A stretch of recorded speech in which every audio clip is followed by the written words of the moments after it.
de cheminot. Je vais perdre 60 € par jour de grève, j'ai prévenu mon banquier. Comme toutes les petites gares, sa création, en 1873, a marqué l'essor de la ville, faisant de Châtelaillon la première station balnéaire du département. Comme toutes les petites gares, celle-ci pourrait bien fermer un jour, craint Elodie Couturier, qui travaille dans cette station aux sonorités estivales depuis 2016, à la suite d'une création temporaire de poste. Lire. Comprendre la réforme de la SNCF en 9 points.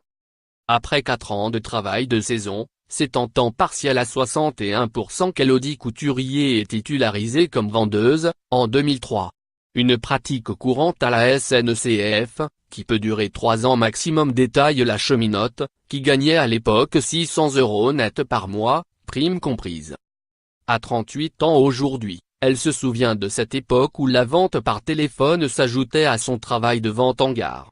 Si ce service de renseignement existe encore dans quelques gares, comme celle de Limoges, il a été majoritairement externalisé à des entreprises privées.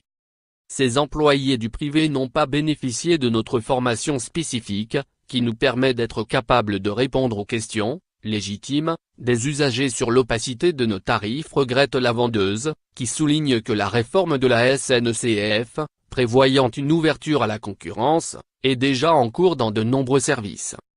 Lire, en édition abonnée. Des cheminots dénoncent le sempiternel débat sur leur présumé statut de privilégié.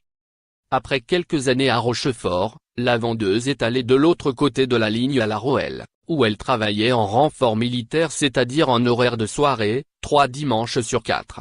Aujourd'hui, à Châtelaillon, elle profite d'horaires de journée, sans travailler le week-end. Mais la trentenaire tient à faire sa mise au point. La cheminote voit dans cette mutation une volonté de casser le travail des guichetiers en développant les services sur Internet. Si elle estime qu'il est normal de s'adapter à son époque, elle considère que les offres Internet entrent en concurrence avec son travail. Au lieu d'être complémentaires, la SNCF propose sur son site des offres spéciales qui ne peuvent être faites en boutique. Elodie Couturier y voit un cercle vicieux.